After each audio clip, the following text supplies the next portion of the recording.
thank you so much for joining me today. You are the CEO of HitPiece, is that correct? That is correct. Great to join you, Joseph. Excellent. All right, so I am very interested in hearing more about your take on everything digital when it comes to the music industry, as with NFTs and maybe how it expands into, of course, Web3 and metaverse and all those fun things. But first and foremost, I would love to hear a little bit about your background and what brought you, or what helped you create this industry around Sure. HitPiece. Yeah. Yeah. Uh, I'm a founder in the record industry. I founded a record company out of my dorm room in college. And over about a decade, Sony Music became a partner of mine and then later acquired the major assets of that record company. And for the last decade, I've been focused mainly on the frontier tech side of music. A decade ago, helping top 40 artists like Gaga, Snoop Dogg, Tim McGraw, Green Day sell music and merchandise in stream on social media. And bought Bitcoin in 2014 and have just always been fascinated and excited about blockchain and decentralized ledger opportunities or applications to the music industry. And in 2018, I co-wrote a white paper on digital collectibles for music. I scrapped that idea because I could not get any buy-in back then from labels and artists. They were staring me at the face, not really understanding what we were No. talking about.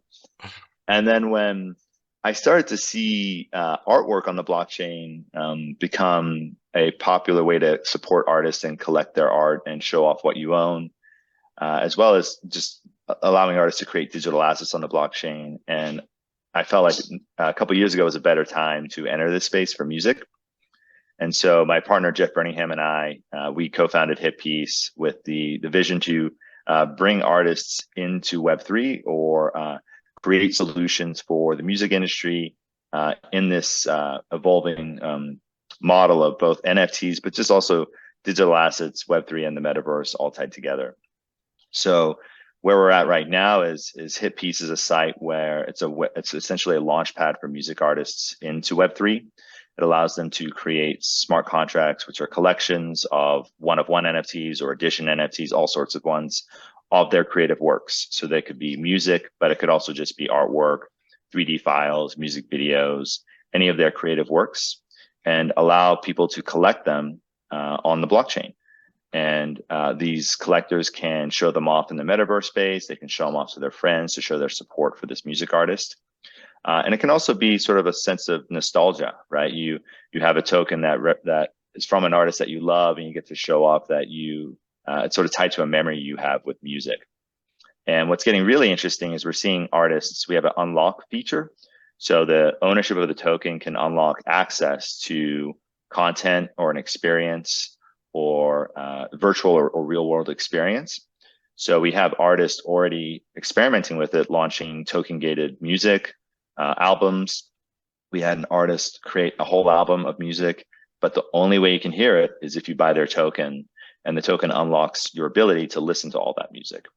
And we also have artists launching, unlockable various virtual and real world experiences through token ownership as well. Oh, that's fantastic. I mean, you're definitely at the cutting edge of that. I mean, I've been to several events that allow for the token gating. Board 8 Yacht Club did that last year at Yeah, NYC or NFT.NYC. And I mean, it makes so much sense to go down that road. It really opens up the doors for a lot of other connections into community building, which I think absolutely. is fantastic. Um, so I'm kind of curious, what's your take on Spotify testing this new service that uses tokenized platforms, so to speak, or Yeah. playlists? Uh, I think it's great for the space to clearly, like, Web3 is very nascent, right? Even the concept of digital wallets or private wallets is a very still a new concept that's hard for the mainstream to wrap their heads around. Like, why do I need a wallet? Why can't I just log in with my username and password, right? Things like that. And so this application is just a really simple, fun way to experiment with value add for token ownership, right? Um, what I think is really cool is, as I said, we are already seeing artists on our platform launch token gated albums, token gated music videos. Sometimes the NFT contains an audio file, so anyone can listen to it, but then owning the token unlocks access to a HD file, like a super high res file, or even the stems of a song that could allow a collector to collaborate with the artist. So while I think this unlocking a playlist is really cool, I think that if they went a step further and they allowed the token holders to actually participate in the creation of the playlist, that could be really fun. If we can make it more collaborative and bring more interactiveness, if you will, between the collectors and the artist, I think that's the next step that we're going to see that's going to make it even more interesting and fun.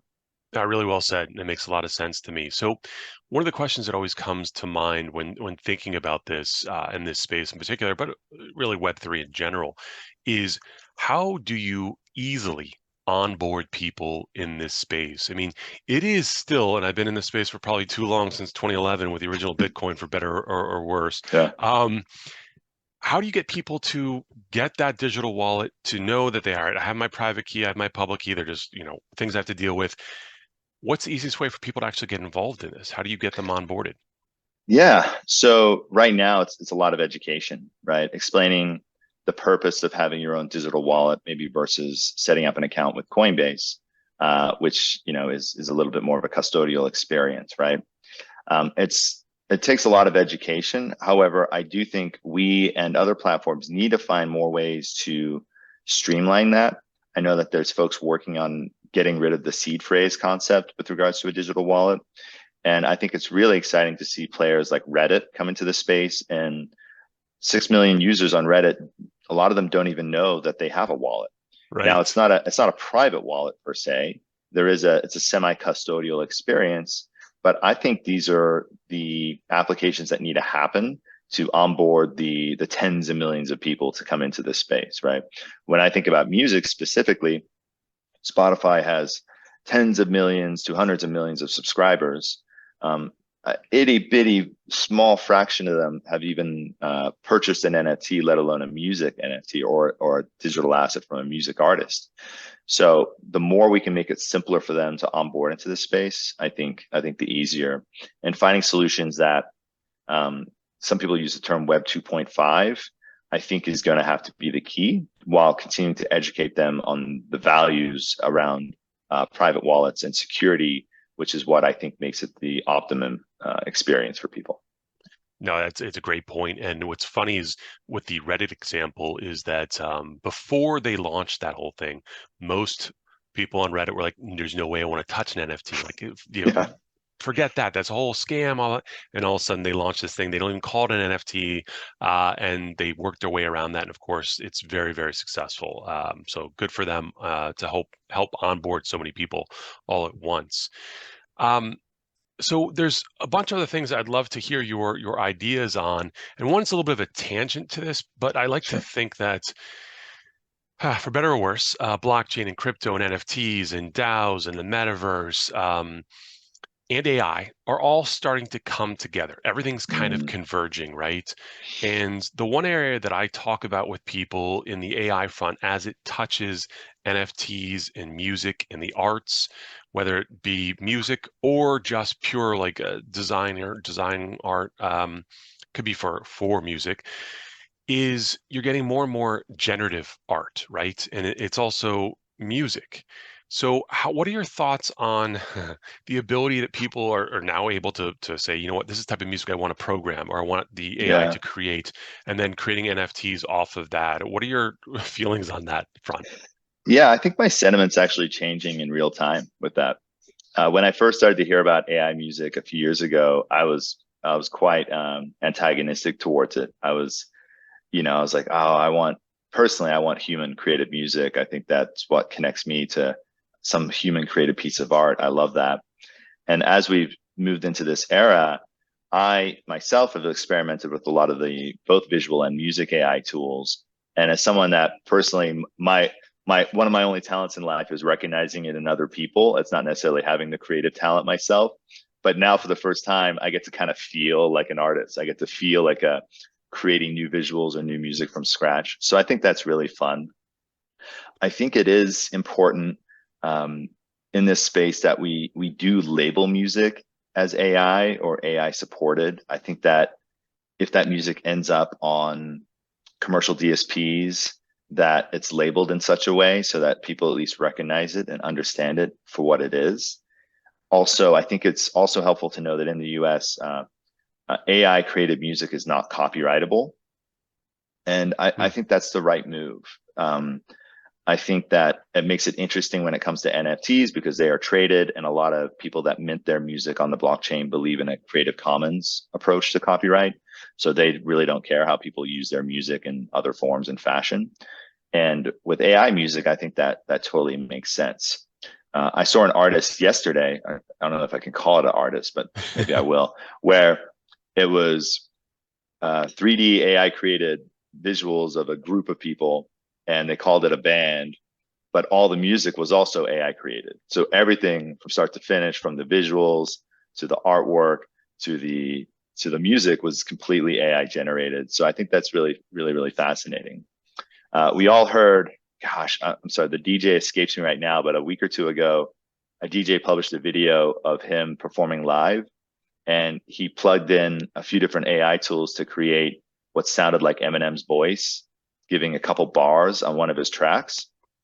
And I watched that and I was like, oh, I'm seeing stuff in real, we're all seeing this and happen in real time, and almost not like we realize that the tech is here, but then we see it and we're like, oh my gosh, it's really here.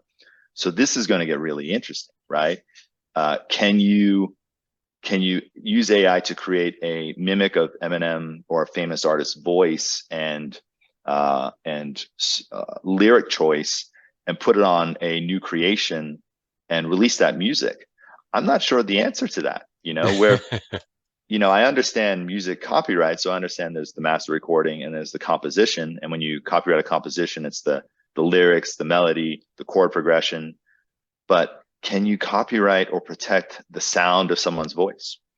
I don't know the answer to that. So, no, totally. It's scary, yeah. right? It's one of those things it's coming very, very quickly. I mean, I think Snoop was one of the first to leverage that, where he was supposed to be somewhere, maybe in Italy, whatever the case is. And he's like, I can't make it. And so like, oh, we'll do a voice over and we'll do your imagery, whatever. And it was completely animated, all Mm, AI generated. And I think they're just going to start licensing their voice, whatever yeah. sounds similar to their voice, and get paid for that. You'll see that in the movies. You'll see that in advertising. And we're getting there way faster than most people thought. I mean, I think what sort of jumped everything into the forefront is clearly Chat GPT and DALL-E 2 with the actual components that you're seeing with art in and of itself. But I've seen people do that for video now. So you're able to Yeah. type in prompts, create video Yeah. on that part I've too. experimented with that too. What I do like about the visual art is, for a music artist, it can allow you to create, like, let's say you wanted to create a collection around a few songs, but you really wanted to spin up 1,000 unique pieces of art very quickly. Those tools exist. Yeah. And I think that's really fun and that's cool, and allows a music artist, which I'm passionate about, to execute against their vision, right? And create larger projects that they otherwise humanly wouldn't be able to do. So I get really excited about those ideas. And then I also get excited for, the young person in a small town that may not have a group of musicians around them, but they're able to, through AI, create the music that they want to create. So perhaps they're only a guitarist or they're only a vocalist, but they're able to use AI to create the keyboard melody, the drums, the bass, the production that allows them to execute against their creative vision. I think that's really exciting and really fun. And we're going to see, golly, all sorts of applications. What I think is going to be interesting is people are going to probably already doing this. They're putting all the data points of a famous artist, like let's just say U2 or Eminem, into a system or multiple applications, and it's going to spit out a whole new album of like U2 or Eminem content. And you could see a day. I don't necessarily see major labels doing this today, but you could see a future where they secure the rights to do that post an artist's career, right? We could see thousands of new albums come from U2 AI that feel like U2, but clearly have nothing to do with Bono or the Edge actually writing the music and recording the music. How people respond to that, I'm not sure. I think we'll occasionally see some songs that are actually really good, and then I think it's going to make people feel really weird. it's gonna be a weird it's gonna be a weird day. I No, mean, we're go seeing ahead. not necessarily with AI, but we're seeing virtual artists come out, right? Like Universal Music has this artist kingship that is for real artists behind this virtual characters. So, it's a throwback to the gorillas from the 90s and the Yes. 2000s. And I've spoken with several companies that are doing this with all sorts of characters that have become popular as part of NFT collections, be it Fluff or Bored Ape. And they're creating DJs, they're creating rappers. Um, that's getting really interesting as well. And I think the young people are open to fandom of those characters, right? It doesn't necessarily have to include AI behind the music, but it is just a wild new world where virtual celebrities or virtual artists who are accepted in parts of Asia and other parts of the world. It'll be interesting to see if the Western world accepts it as well and celebrates them.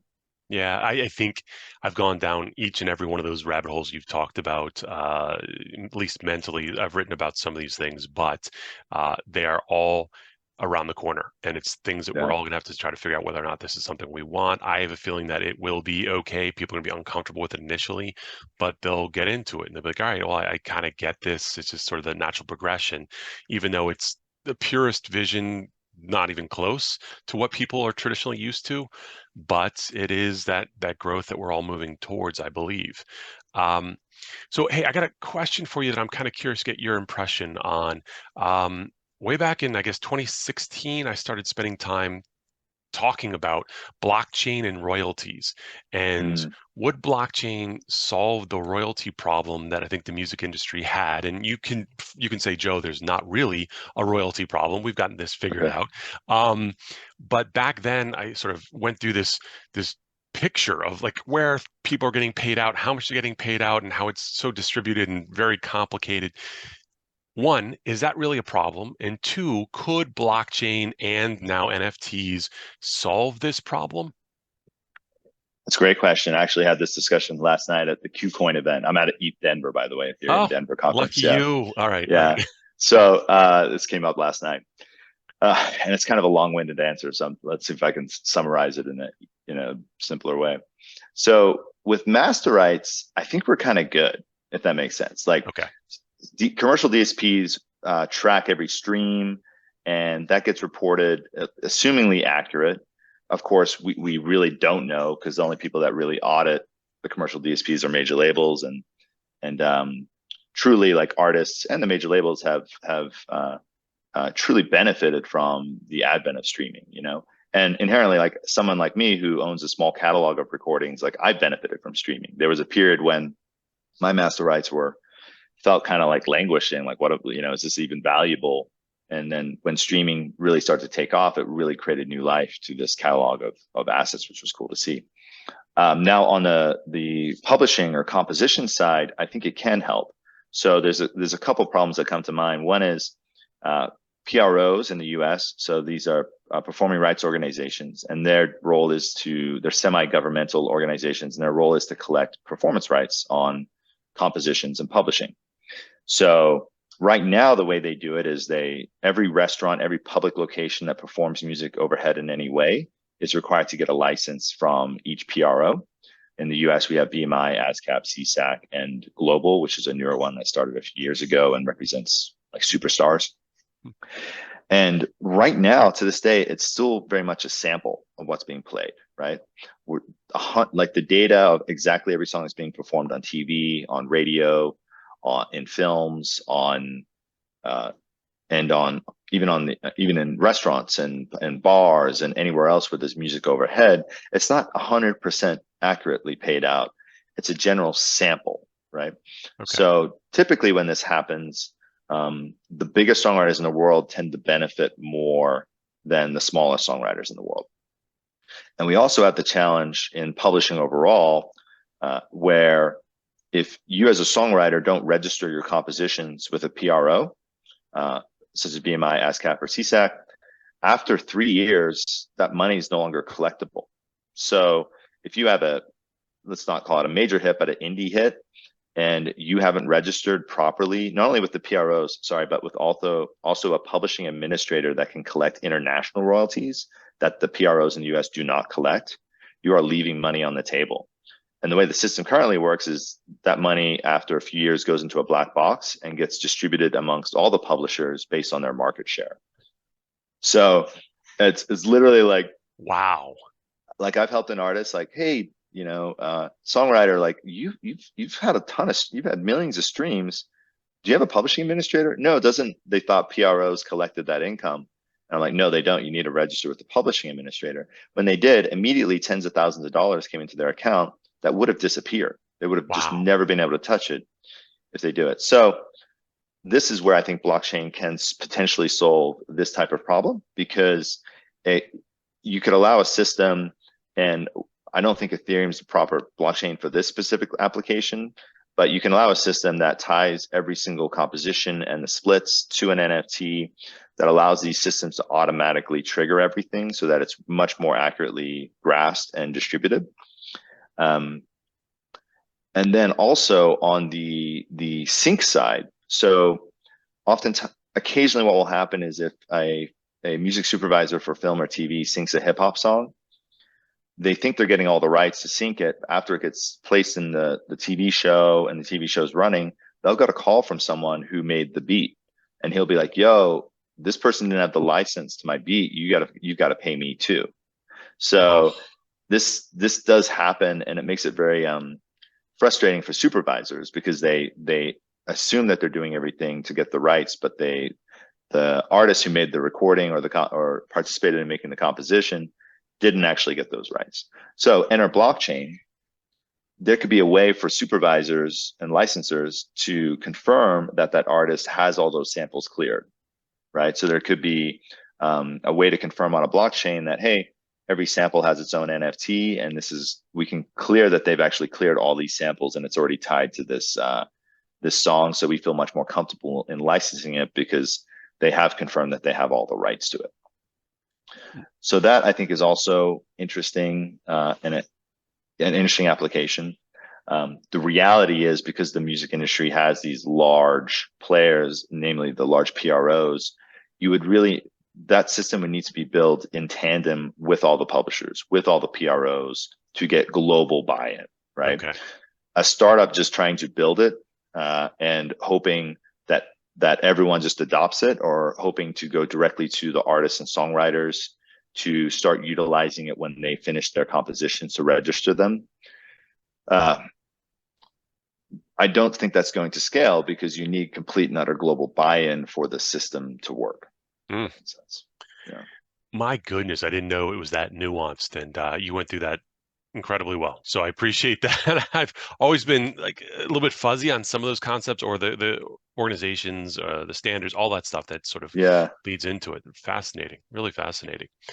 Okay, well, anything else that you'd like to mention with regard to your organization, HitPiece, or anything else?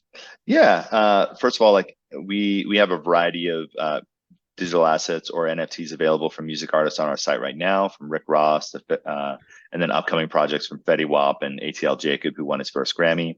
And I just encourage people to sort of explore the site and experiment with that. And then coming soon, we are launching what's called the Lounge, which is a metaverse space that a user can log into and display all their NFTs or their art and their music that they've collected. NFT, I think of as just the format for it, in this space, and they can customize it. And if you think when you own a bunch of music that's powered by NFT, you'll be able to display them in your room and be able to pull them off almost like a record and put it on a record player to start playing, which I think is really cool. And what we're also working on that I think is interesting to explore is the idea of creating a system that allows rights holders, be it big artists, every artist, labels, to gate or allow list certain experiences to access their music. So if you think about it, a label could offer NFTs of all their music. When you buy the NFT, you can't necessarily play it on the NFT, but you can put the NFT in an experience such as the Lounge or any other third-party experience that the rights holder approves, or allow lists to be able to actually play the music. And this is a system that I think is coming, that we're working on, that provides a lot of value for music creators and rights holders, and in a certain sense brings us back to more of a I've kind of been playing with the term digital record. So it's kind of like when you buy a vinyl record, you can't just you have to put it on a player to listen to it. I think this experience is kind of coming back for people, and we're going to see it more and more in the digital space as well for more highbrow or limited music, if you will. Very cool. Very cool. One last question. Did you mention, forgive me if you did, which metaverse that you're doing this is your own metaverse? Oh yeah, we just built it in Unity, and so right Okay. now the plan is just launching it on our website. I wouldn't call it a universe, right? We're not building anything near the size of Sandbox or Decentraland. It's really just an experience that can be customizable for artists. Artists have expressed interest in doing launch parties in there for all their token holders. So it creates a virtual experience for, let's say they have hundreds or thousands of collectors around the globe. They can the whole experience could be gated to just their token holders, and they could, hey, I'm going to debut my new album tonight at 9 p.m. Everyone come join me. We're going to listen to it. We're going to play about it. We're going to talk about it. Things like that I think are really cool experiences that deepen the relationship between artists and fans. Very, very cool. My goodness. Well, Rory, thank you so much for your time. I really appreciate it, especially coming off of the heels of that. I know that you're at ETH Denver, so I didn't want to take you away from that, but thank you for joining me. Thanks for your time, Joseph. Anytime. You have a wonderful day.